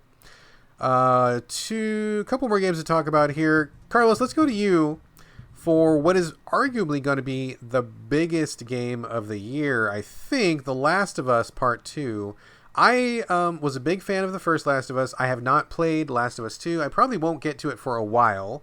But you're playing it right now. And just as a heads up to everybody, people all over the world and on the internet are freaking out about spoilers because, I mean, apparently there's a lot of stuff that can be spoiled in this. We are not going to spoil anything, correct, Carlos? Yep, no spoiling. No spoilers. It's going to be just your thoughts, your feedback, whatever you want to say, but no spoilers. So don't worry, folks. You're not going to get your experience ruined. We're not going to talk about the story, anything that be revealed or anything that's ruined. We're just going to just about the game in general. So don't dive for your podcast player. Don't shut it off. Don't worry. You're going to be spoiled. Carlos, take it away. The Last of Us Part 2. Thoughts, feelings, feedback. What do you got? Yeah. And to that note, real quick though, it's crazy how many places you can get spoiled because I was like in YouTube just uploading a video, and I think just like an autofill was a spoiler. Like I Oh just shit! Really? yeah, I was just typing Last of Us something, and like tabbed out and because I know some of the spoilers, and so I was like, yeah, that's one of them. Shit. So that's Oh shit. That man. yeah, it's pretty deep. Yeah, I think you had mentioned on Twitter. We talk on Twitter all the time, and I go, yeah, I might just try this for the show, and also because it's such a beautiful world they built. And you're like, get the fuck away from this game. You're not gonna like it. It's dark. You don't like the torture. You don't like the darkness. Get out of here. And I was like, no, but I'm gonna stay. So I'm glad I did partially. Also, just to talk about it on the show, and I will probably keep playing it so we can talk about it when you play it. It's a beautiful game. That's not a spoiler. It's one of the prettiest things I've seen on my PlayStation 4. It reminds me of Red Dead Redemption 2, very much so. If you remember, that game starts in the snow, and then kind of goes and shows you the rest of the biodomes or different kind of temperate zones, and does all of them like in a really cool, unique way, in a realistic way. And this is the same thing. It's got a lot of different environments and a lot of different really cool graphics. So it looks beautiful. I think the first thing I noticed right away, which I mentioned to you and also tweeted out, so go check out at ONAWA and look for this video. But they added this jump mechanic that looks terrible. It looks fucking terrible. Like the animation of jumping? Yeah, animated. It doesn't really even animate. It's like when you jump, you kind of jump in an awkward fashion, and you kind of almost jump in place. Like you don't jump forward very much, so it doesn't even help you. Like I'm not sure why you'd ever use that jump button ever, because normally you're doing contextual commands, right? So you're going up to a bridge, or you're going up to a fence, and you're jumping over it or around it or whatever. And that's because you're moving up to and pushing X or whatever. This jump button, you're just jumping because it looks funny. And like my video it's is comedy relief. That's weird. Yeah, my video is just I named it "Look What I Can Do," because you're just like, look at this over here. I would jump over here. It's dumb. And here's the thing: the game is so beautiful and immersive, it takes you right out of it. You're like, well, this is a video game because look at that funky action. So that is stupid. Minus that. Yeah, I mean, it's the same thing. I think the two of my biggest takeaways is one, it's the same type of game with the same mechanics. So they didn't go for anything new when it comes to that. Like, yeah, you can throw a rope now, and there's a rope thing mechanic. But in general, it's the same. Pick up resources, pick up ammo. There's a melee, but the melee breaks, which I always hate that when melee breaks. Oh, that tire iron, you can only take so many hits with a tire iron, right? Am I right? Which is weird because I actually have a tire iron and that thing is fucking indestructible, dude. I don't know how you would ever break a tire iron. Yeah. Talk about, you got your crazy jump, video games. You got your tire irons that just shatter, video games, right? And then you have something that essentially is Last of Us, the original game. And so I'm saying a couple of things there. One, the video gameness really takes you out of the immersion. Two, they're not doing anything really new. And three, and most importantly, and the thing that you said, of course, the darkness is too much, especially right now. I highly recommend anyone with anxiety or issues of the day, the pandemic, the motherfucking whatever you call that guy in the White House, all that stuff, if you're feeling it, like, don't play this game, which is essentially what Brad told me. I appreciate that you're man enough to say that, dude. Because I was, because I know you, man. Like, you're not the darkness guy. Like, you're not the blood and guts guy. And everything I was hearing about was like, oh my god, this game is making me even more depressed. And I'm like, man, I don't know if this is a game for you right now, Carlos. So. Yeah, well, but I don't even know if it's a game for you right now, Brad. I definitely know it's not the game for me. That's why I'm not playing it right now, man. Right. I am out. Yeah, so I think here's to speak of, besides just like of our time and what's going on now, just to speak of the game independently, okay? Like, say it's a great time. Sure. We have a different president. The virus is gone, and this game comes out. I'd still have the same problem, which is, if you remember The Last of Us, which I liked okay, I didn't like a lot. Sometimes I say on this podcast I didn't like it at all. It had its moments with me.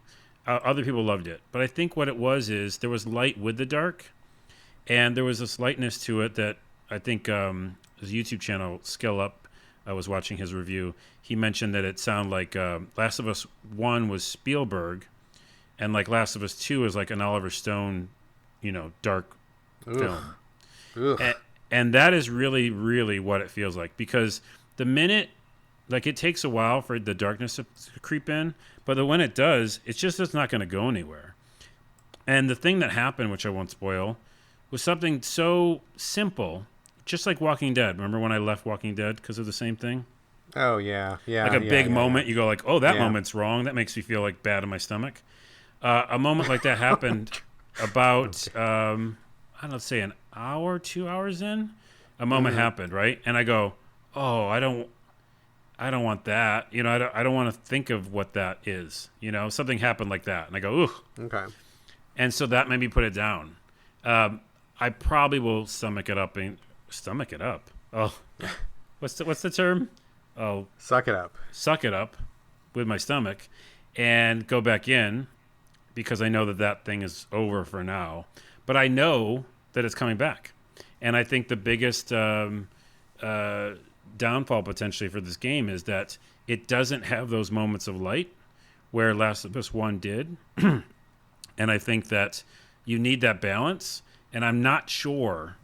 My biggest question is I'm not sure what Naughty Dog was thinking and why they decided to take the story in this way where, oh, it's just going to be shitty and it's going to revenge story and it's all dark and, oh, you thought that was bad. Now look at this. Like that's what Walking Dead did, and people bailed. A bunch of people bailed. That's what this feels like to me.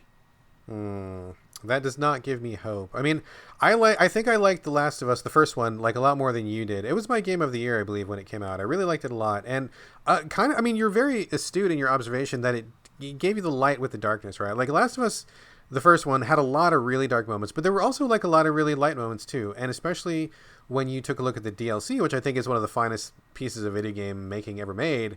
Like that was wonderful. Like there was so much like heart and soul and feeling in that.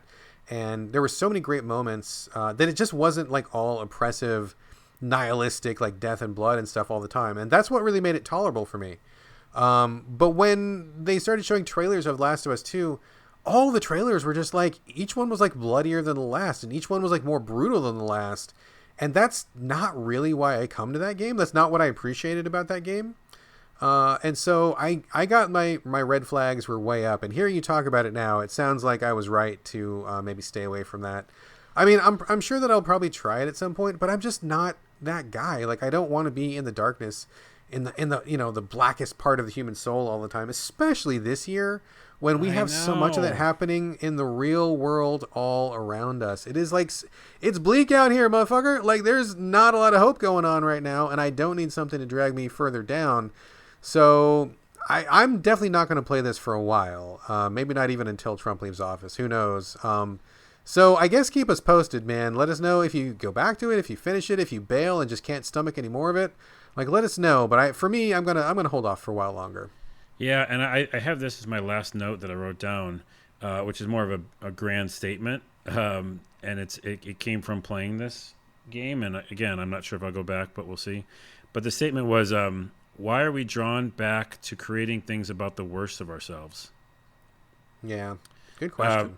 And I don't know why that is. And I think that's a bigger human question that we could talk about sometime. But like in lots of media, right? Like why do people keep making those movies where people, well, I won't even say it. I just thought of what a gross scene could be in a movie, but where really terrible, gross things happen to people in movies, right? Like what is that? And here's my tangent. I'm going to go on it for a minute. Like friends of the podcast, Grave Plot Podcast, which is a great horror podcast, we talked about this. Like, why do people watch scary movies and dark films? And one of the answers was, well, because you know it's a movie and it makes you feel better about your current situation. You're like, ooh, I can get a little bit of a thrill, an adrenaline rush, but then, oh, I'm fine. I'm actually okay here in my house and nothing's really wrong. So the interesting kind of up and down, like adrenaline rush, but then you know you're okay. But if it gets too dark of a horror movie or film, or gross or torture-y, then you have to ask yourself why you're watching that. And then why are people making that? Because that's not like the fun little jump up and down of like, ooh, I'm scared or this thing happened and no, it's better now. It's a real deep dive into something that's the worst of us. Oh, The Last of Us, the worst of us. Yeah, that's actually really good. That's a really good point you just bring up. It's, I actually agree with that a lot because, I like horror movies. I don't like the really super bloody, gross stuff. I usually like more of like horror comedies or maybe just like, on the lighter side of the horror spectrum. My wife does not really care for horror movies at all, but she's been watching them more and more lately. Possibly because I've just been like asking her to watch them with me and that. But I think part of it too is that when you're feeling down or like when you're feeling stressed or depressed, just exactly like you said, if you watch the right kind of horror movie, it can give you like a little adrenaline burst and it kind of like resets your brain chemistry a little bit. It kind of give you a little jump start and get you out of your funk, especially because you're not at Camp Crystal Lake and there's no 8-foot tall guy in a hockey mask coming to get you. So it makes you feel a little better about your life. And so it can kind of get you out of a slump if you're feeling low, but it's got to be the right kind. And exactly like you said, if it's really like one of the dark ones, like one of the really gross ones, it just pushes you even further. So you got to like really be careful with that. And I am not a fan of those in general. So I think we are on the same page. That's wise words from the Grave Plot podcast there. Hashtag the worst of us. The worst of us. I'm going to get that trending. All right. We're going to leave that there, Carlos. We'll come back to it whenever you want to come back to it. I'm probably not going to play this. I'm guessing like I will feel some kind of obligation to play it on December 1st because it's going to be on everybody's Game of the Year list. So I may feel pressure to play it at that point. I don't really anticipate playing it until then because I just don't really need that in my life right now. So We'll see what happens. All right, moving on. Folks, if you listened to last week's episode, you may have noticed I didn't have a lot to bring to the show because I was deep in an embargo game and I could not talk about it because it was still under embargo. But I am now free to talk about the game that was eating up all of my time last episode. Desperados 3 is what I was playing pre-release. Love this game. Very good game. Excellent game. Definitely going to be on my top 10 this year for sure. This comes to us from Me Productions. They are the same people who made Shadow Tactics Blade of the Shogun, which is another tactics top-down, team-based tactics game just like Desperados 3. I loved Shadow Tactics. I sold that game to everybody I talked to. I tried to get as many people as possible to play it. I thought it was absolutely wonderful start to finish. And this is just in the same vein. It is a top-down, team-based tactics game. It operates in real time, but there are opportunities to stop the action and plan your moves. In this particular game, you play a cowboy who is going after the guy who murdered his dad. Not the most original cowboy story in the world, but you don't play this game for the story.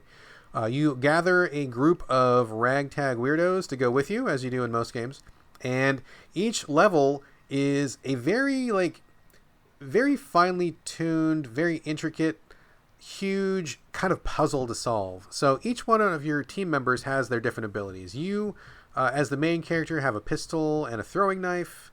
You can also climb things because you're very athletic.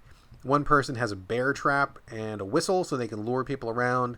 One person's like a sniper. One person is a very pretty lady so she can put on a dress and like dazzle some of the guards. They'll be so enamored with her beauty that they will just like not pay attention to what they're supposed to be doing and be distracted. And one person does voodoo, so she is probably the most video gamey of the whole thing, where she can mind control certain people, and she has like other various voodoo powers. And you have a goal in each objective. Like usually it's like to get to a certain place or to kill a certain person, but there's like all these guards and there's all these buildings you got to get through, and you're in like a western town. There's like a saloon and dirt roads and rooftops and horses and all that kind of stuff. And so you got to figure out how to get to where you need to go and do the thing you need to do. And usually what that boils down to is studying the map. The maps are all really big, and you just have to figure out like where the guards are, where are the guards looking. Some guards are on a patrol route, so you got to watch out for them, see where they're at. And you really want to take out as many guys stealthy as possible. This game is kind of a stealth tactics game. It's not really about shootouts. It's not about fast action because you are very easily overwhelmed and you have a very limited amount of ammo. So if you get into like just a straight up shootout, you're not really going to win most of those. So you want to be sneaky as possible. Use your team tactics to get around the map. Figure out what you want to do. And the real highlight of this game is showdown mode, which is the part where you can stop time.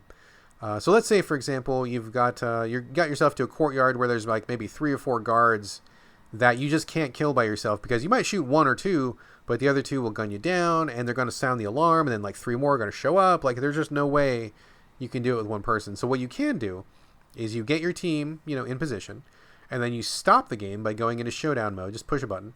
Everything stops, and then you can plan out all your moves in advance. So you can say, okay, well, main cowboy guy, I want you to throw your knife at this guard. And then pretty lady, I want you to use your Derringer pistol and shoot this other guard.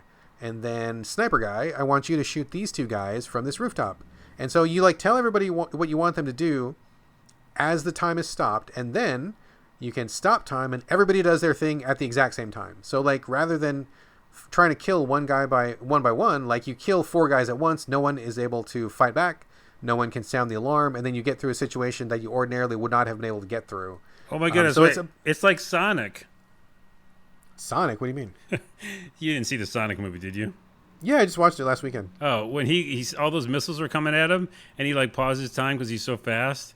And then he like goes, oh, I'm gonna do this, and put this little. Oh no, they're at the bar that one time, in the bar. That's what I thought of. Yeah. When he's moving so fast, everybody else seems like they stopped, and he's basically doing the things like you said. He's like setting things up, and then he lets it all go, and then people are like, "What happened?"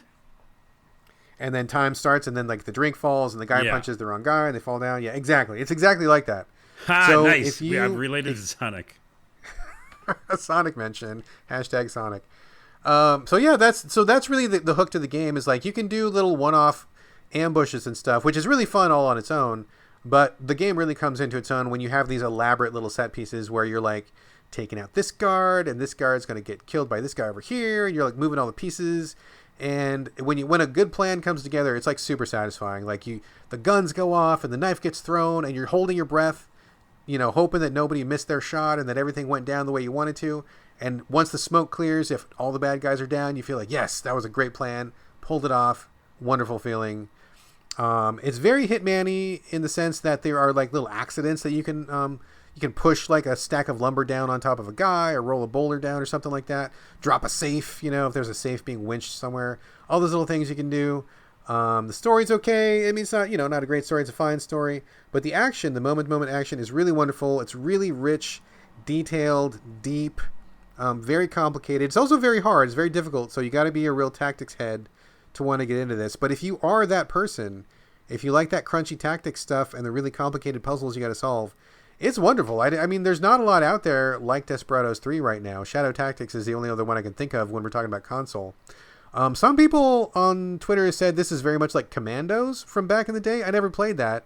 That was a PC-only game, but people said it's very similar to Commandos. Did you play Commandos? Yeah, I did. Yeah. It's so if similar.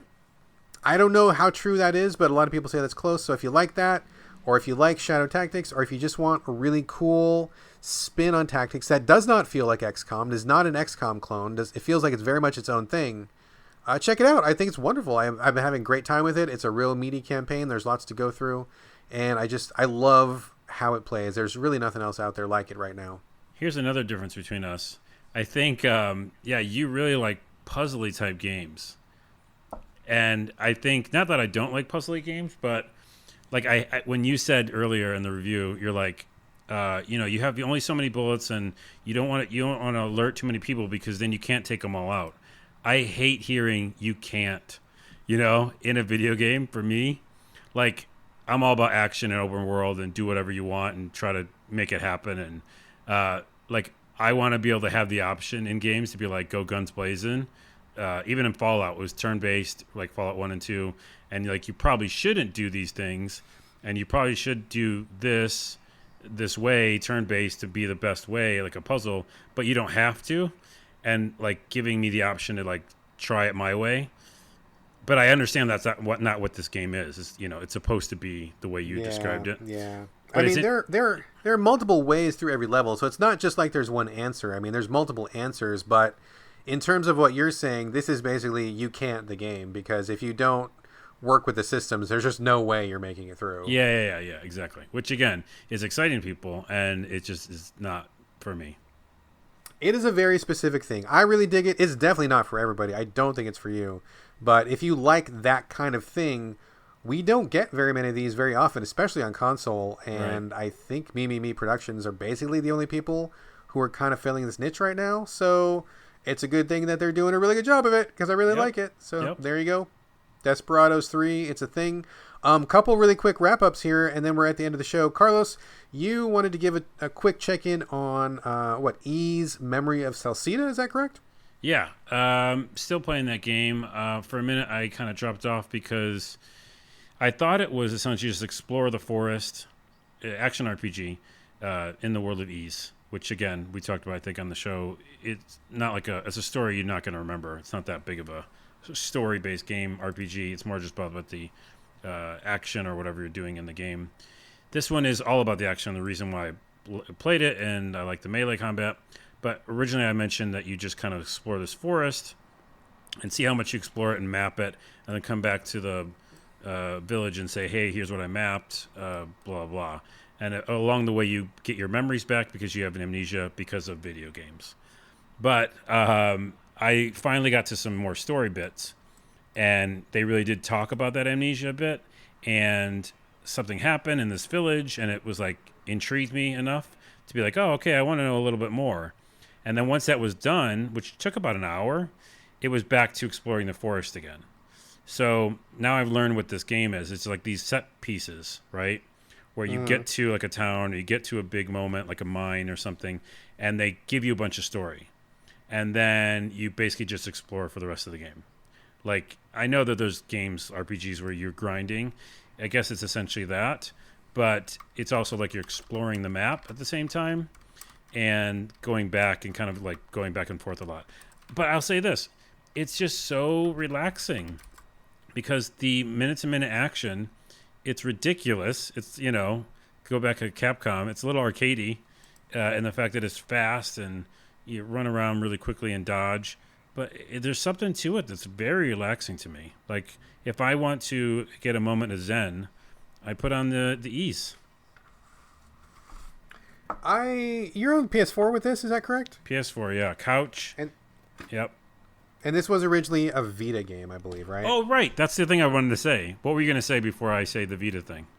Nothing. I was just going to recap for people. I believe I played this on Vita and it didn't stick with me, but I may take a look at it and see it again on PS4. I mean, because I don't really have any games to play and I have so much free time, I'm going to check it out. But it's just, I mean, if you like systems of combat, yeah. It just feels really good to like kill a bunch of monsters, and get a bunch of loot, and then go back and use said loot, whatever. It's just that loop, Good loop.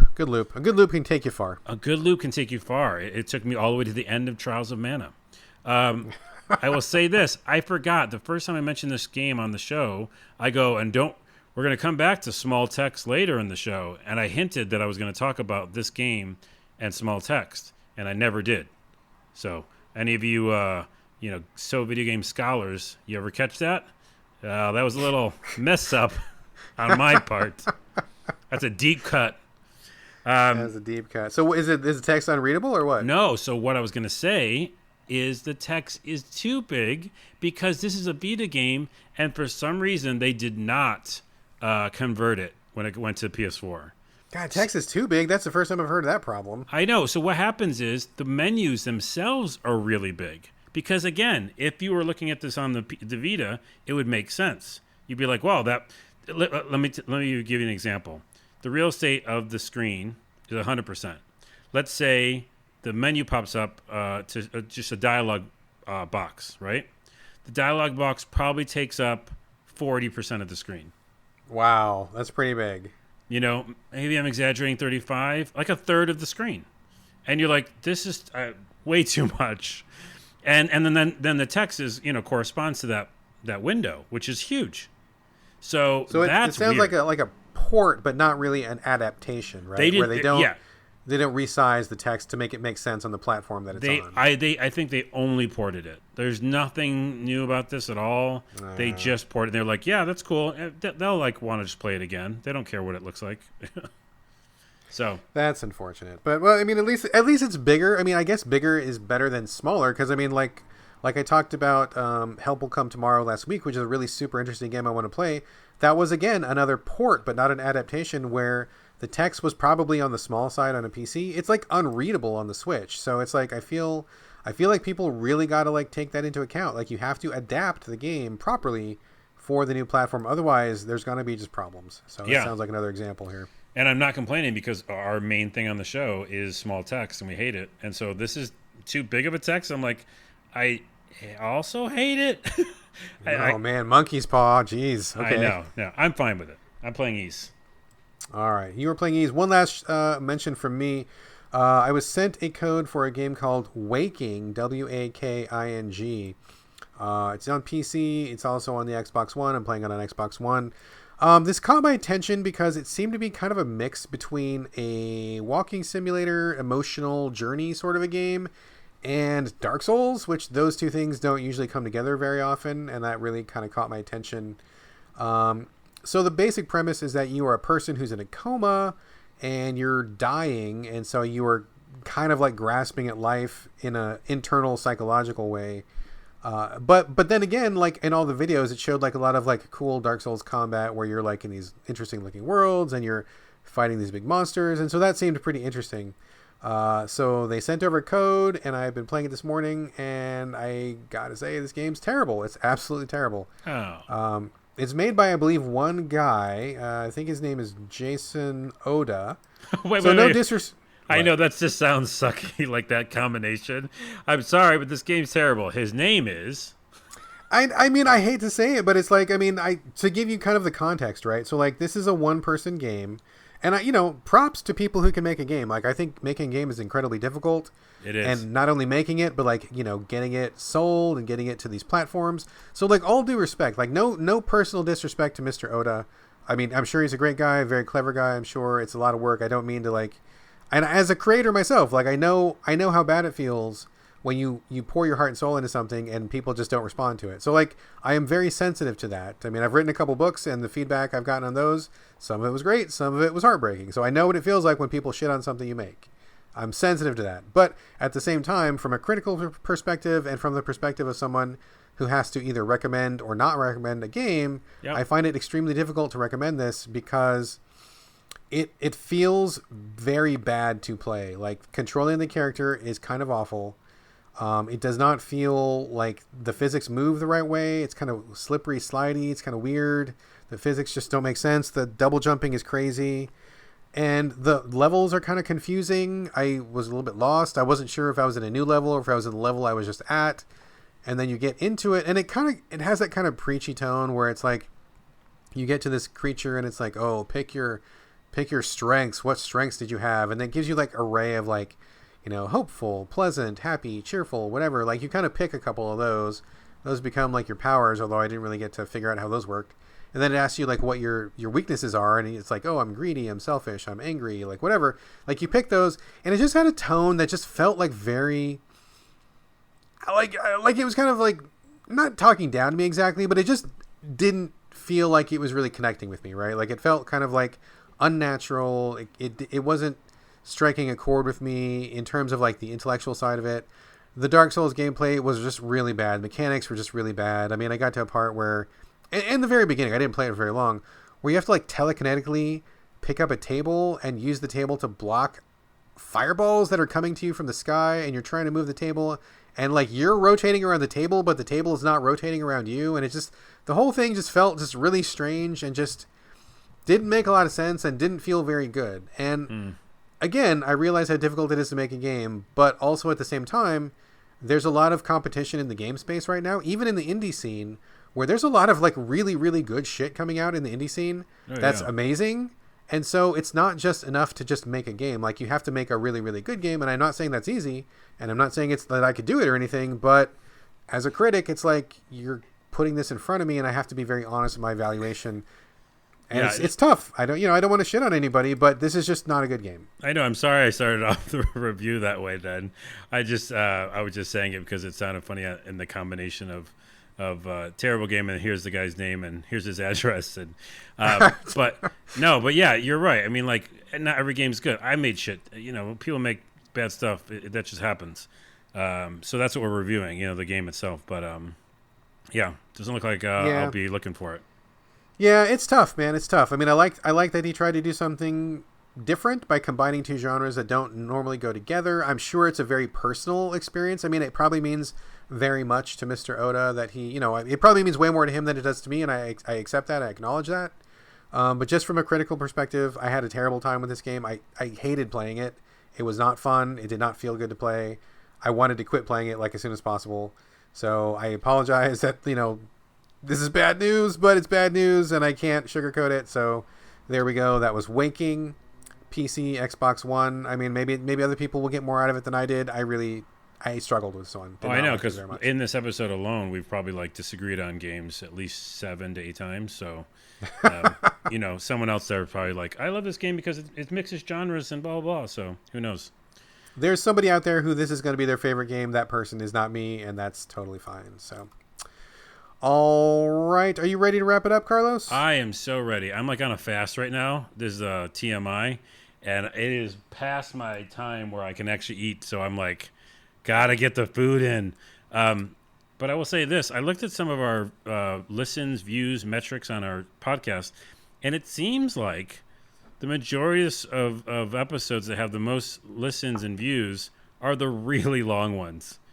People love a long show. People love this particular show. I think what you and Corey built that you guys did a long show. It's even longer than some of the ones I think we've done. And I guess it just fits the brand, man, because a lot of those ones we've did for 2 hours or plus, here you go. This one's long. It's a big, beefy show. Sink your teeth into it, folks. Yeah. People like the long show. Also, final closing bit. Next week, I think Carlos is going to talk about Darksburg. LOL. Oh, it's Lindsey Buckingham. Darksburg and Maneater. Oh, my God. Wait, we'll get to it when we get to it. We'll get to it when we get to it. They're still here. They're waiting in the chair to be talked to. I love how long this has been a running gag. This is pleasing me. This is a very extended running gag. I don't want it to be a joke. Darksburg, Maneater. Can you talk about Maneater next time? Because we both played it, right? I have it, but I'm scared to play it because I've heard that it burns out your Xbox One. I've heard it super overheats your box. Yeah, if you look it up. A lot of people were warning me. They're like, "Oh shit, don't play it on Xbox because it's going to kill your box." And I have a Generation 1 Xbox One, and I don't want it to die before the Xbox XXOX X2 comes out. Oh my goodness! I'm scared to run it, dude. I'm honestly scared. I'm laughing at that, and I'm also laughing at what you just called the next Xbox because I don't even know what you just said. Who the fuck knows what it's called? I don't even know what it's called. Xbox 032XXO. Jesus Christ! All right, that's ridiculous. Anyway. Maybe you just back up your Xbox, data, and then try it. We'll see. I am in no position to replace my Xbox, so I don't know that I want to risk it. But we will see what happens. We'll see what happens. We should probably wrap this up and get you some food, my friend. Get some food. All right, folks. That is it for the show. Thank you very much for listening. Before we go, as always, we want your questions, your comments, your feedback. SoVideoGamesPodcast@gmail.com. We're also on Twitter @SoVideoGames, but we're also on the social media individually. Carlos, where do you want people to look you up this week? Just go over to your YouTube channel. I got some funny things over there. YouTube.com/a-lot-of-things. Excellent. And I am, as always, on Twitter and Instagram, BRADGALLAWAY, all A's, no O's. And that's going to do it for episode 186. Thank you so much for joining us here at the So Video Games Podcast, and we'll be back before you know it. But in the meantime, this is bye from Brad. And bye from Carlos. That's just normal.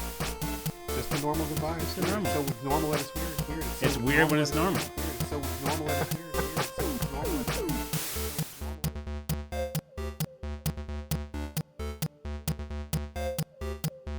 it's Change up your background is all we're saying.